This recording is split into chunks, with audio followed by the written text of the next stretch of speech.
Estás viendo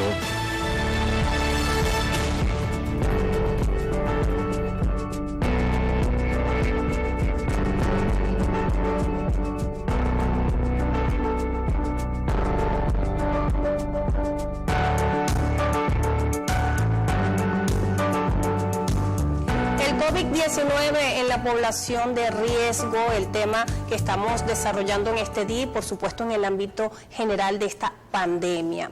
Estábamos conversando con el doctor Diego Rivero, aclarando algunos puntos, él como especialista, sobre todo el tema de la medicación en torno a los tratamientos al COVID-19. Y vamos a continuar con este ámbito antes de pasar a la eficacia de las vacunas, porque la señora Teresa Rodríguez nos dice, una persona que haya tenido COVID-19 puede desarrollarlo nuevamente. Nos escribe desde La Romana y saludo a toda la comunidad de la Romana. Sí, por supuesto. Las personas que ya se contagiaron, sobre todo el año pasado, en la primera ola de coronavirus, obviamente estuvieron con la cepa anterior. Ahorita tenemos que tener en cuenta que, por ejemplo, aquí en el municipio de Girardot, la mayoría de las personas que han estado presentando la enfermedad y que han fallecido ha sido por la cepa nueva. Eso es algo muy importante que hay que saber. Entonces, la cepa nueva es altamente transmisible, como dije, más del 50% que la cepa anterior, y tiende a producir síntomas mucho más graves que la cepa anterior también. Aquellas personas que no han sido inmunizadas, ¿okay? Y sobre todo aquellas que tienen enfermedades preexistentes, hay que tener una vigilancia muy estricta sobre ese paciente. Este tema es muy reiterativo, pero importante para que lo escuchen todos. María Pérez nos dice, doctor, ¿hay seguridad de tomar, escuchen bien, remedios caseros como hojas de guayaba, hojas de mango? Nos escribe precisamente desde Residencia Los Mangos. Esto es muy común. Hay personas que dicen, a mí me dio coronavirus, pero yo me traté en mi casa con brebajes, con guarapos, como dicen coloquialmente. ¿Qué dice usted? Porque hablamos de algunos medicamentos, pero también de estos naturales. Le voy a ser sincero, yo no soy experto en la parte de medicina alternativa, ¿no? Okay. Pero lo que sí se sabe es que hay unos principios en la parte de toxicología, donde dice que todo lo que no sea en dosis es veneno, hasta que se demuestre lo contrario. ¿Qué quiere decir eso? Usted no se toma una 100 cc de malojillo, 100 cc de jugo de guayaba, por ejemplo, o jugo de mango. Usted se toma una taza, 2 tazas, eso no es una dosis, ¿okay? Entonces, es muy importante establecer que todo lo que no sea dosis puede tener algún efecto dañino a nivel del cuerpo. Cada cosa tiene su medida. Exactamente. Por ejemplo, aquellas personas que utilizan el dióxido de cloro, que no es un guarapo, pero el dióxido de cloro es un desinfectante a nivel de superficies industriales. Entonces, no se entiende por qué las personas tienden a consumir este tipo de efecto nocivo, de sustancia nociva. Entonces, hay que tener mucho cuidado con todos los guarapos que uno se toma en la casa. No es que te curaste con los jugos, con los guarapos, simplemente que usted tuvo una fase sintomática o de repente una fase leve, donde gracias a Dios no evolucionó a una fase pulmonar, una fase severa, ¿ok? Y salió después de los 14, 21 días, usted salió de la enfermedad, ya no es una persona contagiosa, pero no porque tuvo, ¿ok?, un tratamiento con este tipo de medicina alternativa. Y es importante la medicina alternativa dirigida por especialistas en todos los ámbitos, porque la medicina natural, como dice el doctor, tiene que ser medida por un especialista. Luis Enrique nos dice, quiero saber la eficacia que tiene el Corbativir para el COVID-19. El Corbativir, o lo que dicen las gotas milagrosas, no tiene un estudio experimental, ni siquiera tiene 1 o 2 estudios experimentales.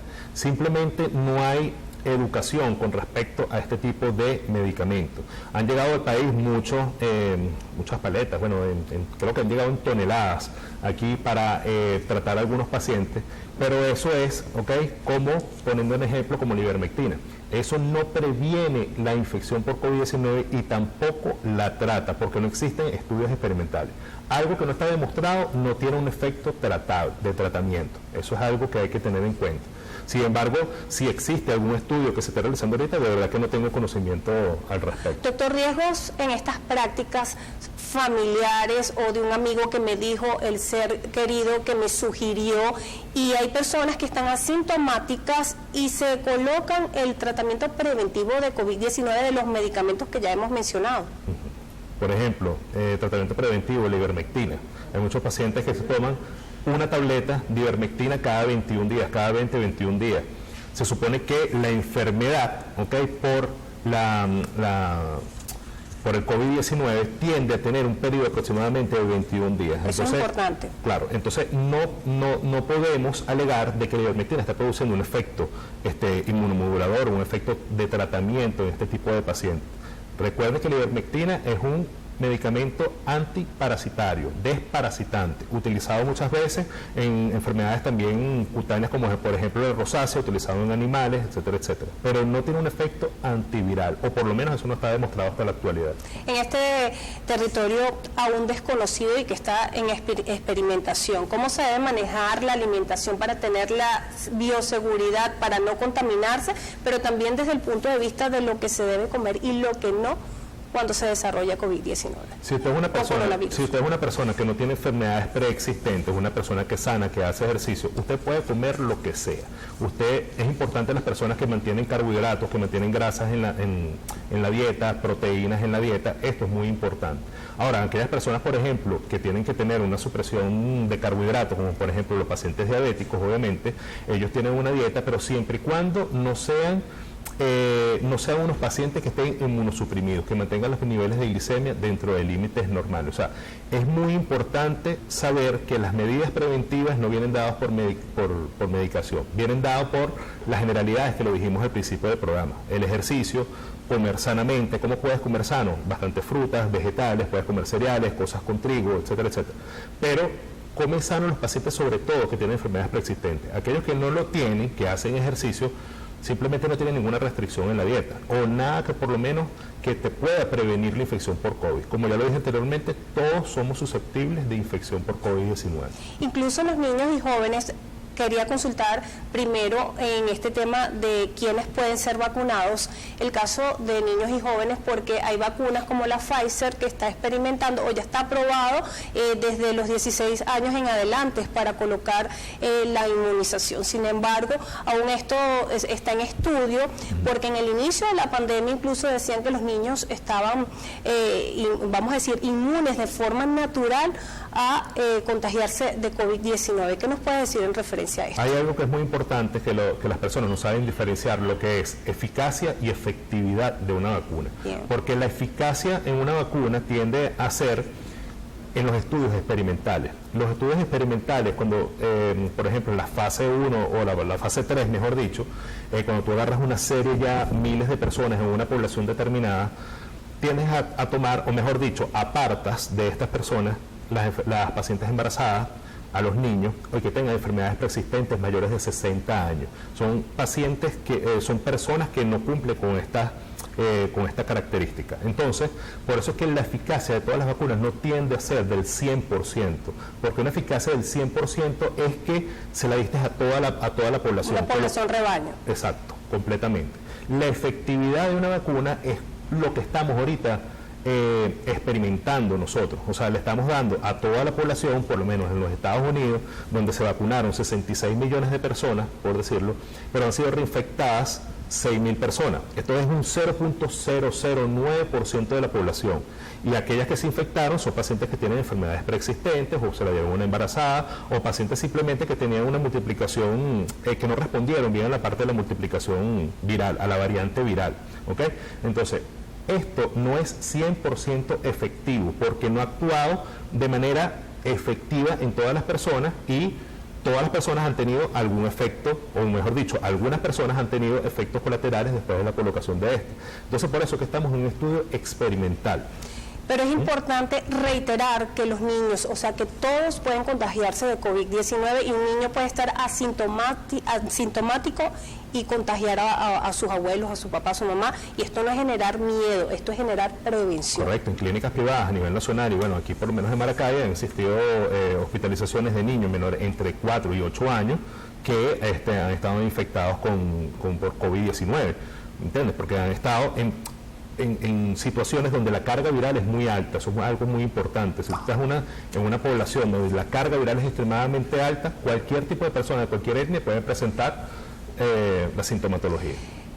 El punto más importante, ¿quiénes pueden ser vacunados tomando en cuenta el riesgo-beneficio? Las mujeres embarazadas, y que me hable en específico de las personas con enfermedades de base, los pacientes oncológicos, y si una persona que ya desarrolló COVID-19 debe recibir la vacuna nuevamente. Con respecto a los pacientes embarazadas, todos pueden ser vacunados, pero existen estudios experimentales, sobre todo cuando está el desarrollo, en la fase del desarrollo neurológica del feto. No es recomendable colocar la vacuna, simplemente es recomendable colocarla o al principio, al principio de la gestación o a finales, o sea, en el tercer trimestre de la gestación. Eso es en estudios experimentales también. En pacientes oncológicos, ¿cuáles son los pacientes que son priorizados para colocar la vacuna? Aquellos pacientes, por ejemplo, que estén en fases avanzadas, por ejemplo, de la enfermedad, que vayan a recibir quimioterapias en pacientes con enfermedades hematológicas, bien sea leucemias, linfomas, mieloma múltiples, aplasias medulares, etcétera, etcétera, ¿okay? Y pacientes que no estén inmunosuprimidos. Esto es algo muy importante, porque la quimioterapia, aquellos que están recibiendo tratamiento, produce mucha inmunosupresión. Entonces tú tienes que colocar en quimioterapias que son citotóxicas, muy tóxicas para el organismo, 15 días después y 7 días antes de recibir el último ciclo. No sé si me entiende, puede ser que las quimioterapias son cada 21 días. Entonces, después de los 15 días de recibir el último ciclo, usted puede colocarse la vacuna, y antes de los 7 días, o sea, exactamente los 15 días después de la última y de los 7 días antes del último ciclo que usted se vaya a colocar. Eso es, por medidas generales, las recomendaciones para los pacientes oncológicos y aquellos que no están inmunosuprimidos. Y las embarazadas, riesgo-beneficio, eso es dependiendo del... Como estaba diciendo, es más riesgoso colocarlo en una etapa, por lo menos en el segundo trimestre, donde hay un desarrollo de la parte del tubo neural del feto, pero siempre es más recomendable en aquellas pacientes donde ya el feto está desarrollado, que solamente está en crecimiento en la parte de tamaño, en el tercer trimestre. Usted puede colocarse, o aquellas pacientes embarazadas que no tengan enfermedad específica. ¿Las que han desarrollado COVID-19? ¿Pueden asumir la vacunación? Sí, por supuesto, claro. Ok, María Nova, desde Caña de Azúcar, hace 11 años tuve cáncer, ¿puedo ponerme la vacuna? Ya tengo 68 años, es parte de lo que viene explicando. Sí, correcto. Ok. Puede colocar. Mariela Padrón, desde Santa Rosa, cuando se tiene la hemoglobina baja en 6, ¿qué riesgo hay de enfermedad de desarrollo de COVID-19 y el riesgo en referencia a la vacuna? Esos pacientes, dependiendo cómo esté la sintomatología del paciente, si, por ejemplo, son pacientes que tienen enfermedades hematológicas con una hemoglobina de 6, ellos tienen que tener mucho cuidado también, cumpliendo también otros factores, por ejemplo, como está el contagio celular, etcétera, etcétera. Porque si el contagio celular, células B, etcétera, está por debajo de los valores normales, no te puedes colocar la vacuna porque se supone que no tienes inmunización para eso, o sea, que estás un paciente que está inmunosuprimido. Bueno, esta es una enfermedad multisistemática, ataca distintos ámbitos, hay especialistas que pueden aportarnos ideas en todos los ámbitos. Por ejemplo, vamos aquí una pregunta, dice Ronald, el odontólogo, dices, hay manifestaciones en el ámbito de la lengua, se le presentan pruritos y también se presenta serotonía, creo que es la palabra correcta. Sí, son los signos que se están descubriendo actualmente con esta nueva infección, esta nueva ola, ¿okay? Que es como no recuerdo exactamente cuál es la patología, pero tiene como un quebrantaje a nivel de la lengua y tiende a producir cambios en la coloración, porque hay una falta de o mejor dicho, una destrucción de lo que son las papilas gustativas a nivel de la lengua, por eso pierden el gusto los pacientes. Ronald Guecha, saludos al odontólogo. Bueno, doctor, le cedemos las cámaras del supercanal del centro para que envíe su mensaje de prevención a toda la población del estado de Aragua, y están invitados todos los profesionales de distintas áreas de la medicina que también son importantes, porque este es un trabajo en equipo en cuanto a la salud. Correcto, bueno, muchísimas gracias por la invitación. Recuerden,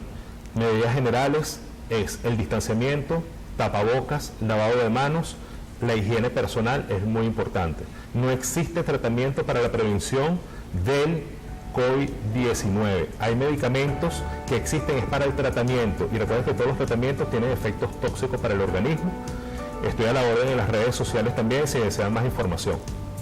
Muchísimas gracias por este tiempo, por sus conocimientos, siempre bienvenido. Muchísimas gracias. Bienvenidos todos los amigos. Esto es un trabajo en equipo de científicos, de médicos, de distintas disciplinas. Los infectólogos son importantes, pero también odontólogos, cardiólogos. Vamos a ir planteando todas las visiones en el ámbito de la medicina para que usted que está en su casa y el estado de Aragua esté bien informado y podamos juntos luchar contra el COVID-19.